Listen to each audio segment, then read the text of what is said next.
Hello friends, welcome back to Living a Robust Life where we discuss all things health. My name is Elsie and I am a holistic health and life coach. If you're new here, please take a minute to comment below and let me know what is one thing that has been positive for you throughout this holiday season.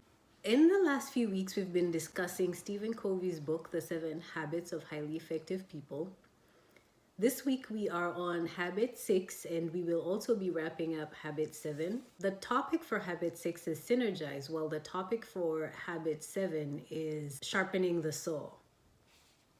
Now, I chose to combine these two because they go very well together. So in habit 6, where Stephen Covey talks about synergize, he basically describes a situation where members of a community are working together effortlessly. So in this case, you have reached a point in your ability to communicate with others in a way where they feel heard, and so do you.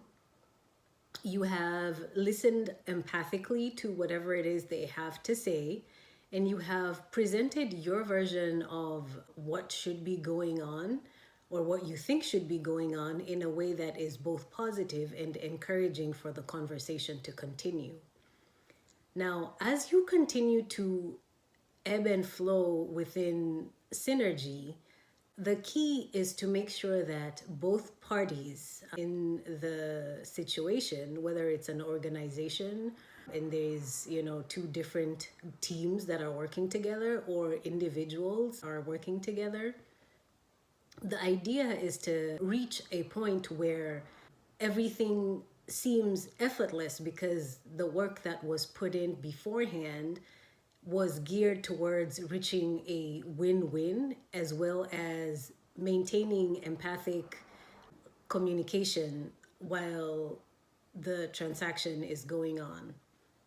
When he moves on to habit 7 and talks about sharpening the saw, this is basically the point where you have gone through all the other 6 habits and you have learned that the only way to get better is by continuing to work on, first of all, yourself, and then using the things that you learn about yourself and your ability to be proactive and to determine whether or not you are managing or leading in your life, to translate it into your communication with other people, and then do the best you can to maintain win-win situations in whatever it is you're trying to do.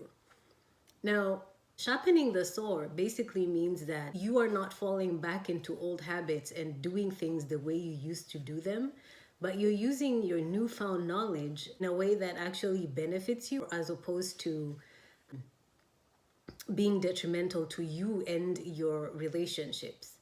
And this comes from continuing to begin with the end in mind in all situations.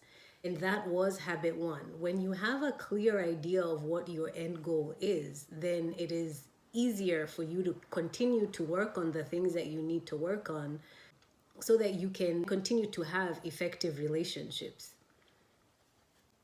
The idea that this happens overnight is one that I would like to caution you against, because sharpening the saw is is something that needs to continually happen. In this sense, if you're continuing to be introspective and working on yourself first, then you are able to actually go out in public and then win in the public space. But the minute you stop working on yourself and your private victories, then the possibility is that you will also stop working on, being proactive within the public space. And in that sense, then, you begin to lose as opposed to maintaining win-win relationships.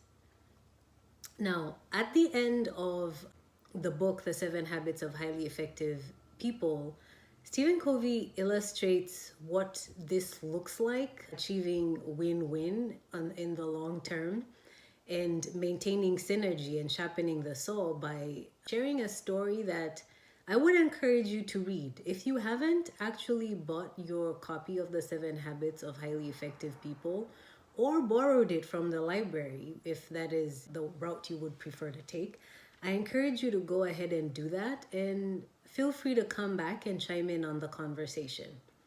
As always, your health matters, your life matters. Go ahead and do one positive thing for yourself this week. Love and light, Elsie.